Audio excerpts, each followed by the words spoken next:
Hi friends, எல்லோரும் எப்படி இருக்கீங்க? Welcome back to my channel Sayathees vlog. என்னுடைய சேனல் ஃபஸ்ட் டைம் பார்க்குற மாதிரி இருந்தால் கண்டிப்பாக சப்ஸ்கிரைப் பண்ணுங்கள். மறந்துடாமல் பெல் ஐக்கானை ப்ரெஸ் பண்ணுங்கள். அப்போ தான் நான் போட்ட வீடியோ உங்களுக்கு நோட்டிஃபிகேஷன் வரும். நம்ம இன்றைக்கி சூப்பராக சிம்பிளாக ஒன் பாட் ரைஸ் தாங்க பார்க்க போகிறோம். தக்காளி சாதம். இது அவ்வளோ ஈஸிங்க. இதில் பிரியாணி மசாலா, கரம் மசாலா ஆட் பண்ணாமல் ரொம்ப சிம்பிளாக செய்ய போகிறோம். குக்கர் வச்சுட்டு எண்ணெய் ஒரு ஸ்பூனும் நெய் ஒரு ஸ்பூனும் ஆட் பண்ணிக்கலாங்க.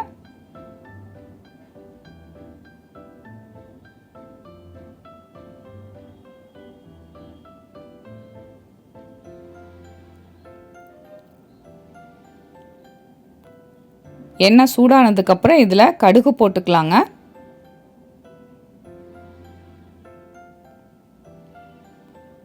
இது ஸ்கூலுக்கு ஆஃபீஸ் கொடுக்கறதுக்கு பர்ஃபெக்டான லஞ்சாக இருக்குங்க. கடுகு பொரிஞ்சதுக்கப்புறம் கடலைப்பருப்பு உளுந்து பருப்பு கொஞ்சம் ஆட் பண்ணிக்கிங்க. ஜீரகம் அரை ஸ்பூன் ஆட் பண்ணிக்கலாம். இதுக்கு நம்ம பிரியாணி ஸ்பைசஸ்ஸு எதுவுமே ஆட் பண்ணுறது இல்லைங்க. ரொம்ப சிம்பிளாக இருக்கும், ஆனால் டேஸ்ட்டு சூப்பராக இருக்கும்.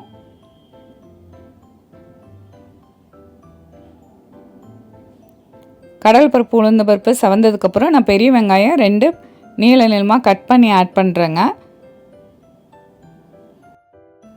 பச்சை மிளகாய் 2 ஆட் பண்ணிக்கலாங்க. வெங்காயம் கண்ணாடி பதம் வர வரைக்கும் நல்லா வதங்கினா போதும், ரொம்ப வதங்கணும்னு தேவையில்லை.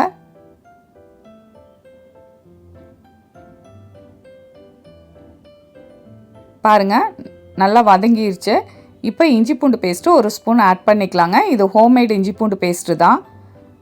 அது ஒரு நிமிஷம் நல்லா மிக்ஸ் பண்ணி விட்டுருங்க, பச்சை வாசனை போகிற அளவுக்கு.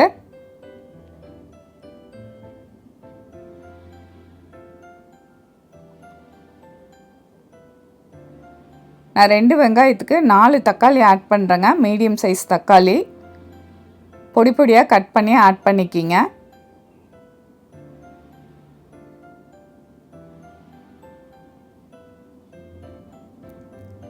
நல்லா மிக்ஸ் பண்ணி விட்டுங்க. தக்காளி நல்லா வதங்கி வரணும்.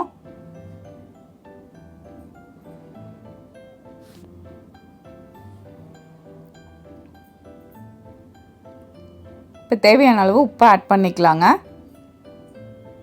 மஞ்சத்தூள் கொஞ்சம் ஆட் பண்ணிக்கிங்க. இதுக்கு காரத்துக்கு நான் மிளகாய் தூள் மட்டும் ஆட் பண்ணுறேங்க. ஏற்கனவே நம்ம பச்சை மிளகாய் ஆட் பண்ணியிருக்கோம். அதுக்கு தகுந்த மாதிரி நீங்கள் மிளகாய்த்தூள் ஆட் பண்ணிக்கிங்க. ப்ளைன் பச்சை கொத்தமல்லி பொடி அரை ஸ்பூன் ஆட் பண்ணுறேங்க. நல்லா மிக்ஸ் பண்ணி விட்டுக்குங்க. தக்காளி நல்லா வதங்கினதுக்கப்புறம் இதில் நம்ம ரைஸ் ஆட் பண்ணிக்கலாம். நான் பச்சை பட்டாணி நைட்டே ஊற வச்சுட்டு 2 விசில் விட்டு எடுத்து தனியாக வச்சுருக்கேங்க. நீங்கள் ஃப்ரெஷ் பட்டாணியாக இருந்தால் அப்படியே ஆட் பண்ணிக்கலாம்.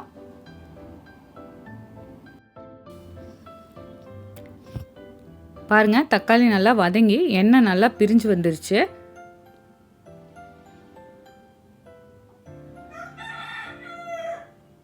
இப்போ புதினா ஒரு கைப்பிடி அளவு, கொத்தமல்லி ஒரு கைப்பிடி அளவு ஆட் பண்ணிக்கலாங்க. நல்லா மிக்ஸ் பண்ணி விட்டுக்குங்க.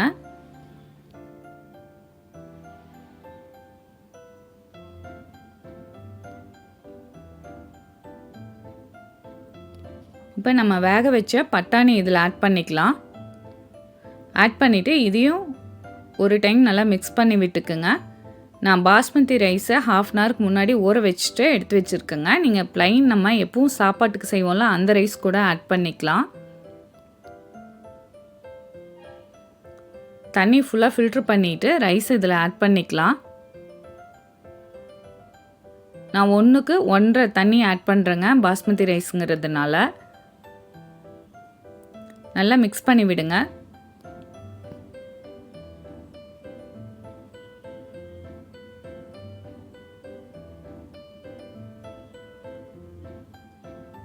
தண்ணி நீங்கள் கை பொறுக்கிற அளவுக்கு சூடு பண்ணிவிட்டு ஆட் பண்ணுங்கள்.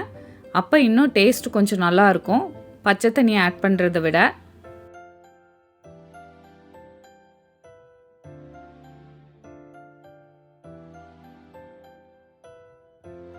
லைட்டாக பபிள்ஸ் வந்ததுக்கப்புறம் லிட்டை போட்டு ஒரு 3 விசில் விட்டு எடுத்தால் கமகமன்னு ரொம்ப சிம்பிளான ஒன் பாட் ரைஸ் ரெடி ஆயிடுச்சு. இது லஞ்ச் பாக்ஸ்க்கு பர்ஃபெக்டாக இருக்குங்க.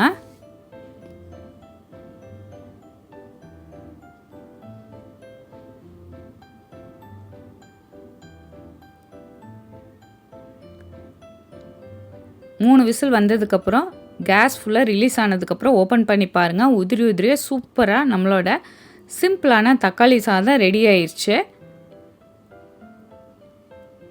கண்டிப்பாக இந்த ரைஸை ட்ரை பண்ணி பார்த்துட்டு கமெண்ட் பண்ணுங்கள். உங்கள் ஃப்ரெண்ட்ஸ்க்கும் ஷேர் பண்ணுங்கள். என்னுடைய சேனலில் நிறைய ஹெல்த்தியான ரெசிபீஸ், இன்ஸ்டன்ட் ரெசிபி எல்லாம் இருக்குது. உங்களுக்கு எப்பப்போ டைம் இருக்கோ அப்போ செக் பண்ணி பார்த்துட்டு ட்ரை பண்ணி பாருங்கள். உங்களுக்கு ஏதாவது ரெசிபி வேணும்னா கமெண்ட் பண்ணுங்கள். கண்டிப்பாக நான் போஸ்ட் பண்ணுறேன். இன்னொரு இன்ட்ரெஸ்டிங்கான ஹெல்த்தியான ரெசிபியில் உங்களை மீட் பண்ணுறேன். என்னுடைய channel Sai Aarthi's vlog like பண்ணுங்கள், ஷேர் பண்ணுங்கள், சப்ஸ்கிரைப் பண்ணுங்கள். மறந்துடாமல் பெல் ஐக்கானை ப்ரெஸ் பண்ணுங்கள். அப்போ தான் நான் போடுற வீடியோ உங்களுக்கு நோட்டிஃபிகேஷனாக வரும். ஹெல்த்தியாக சமைப்போம், ரசித்து ருசித்து சாப்பிடுவோம். Thank you so much. Have a good day.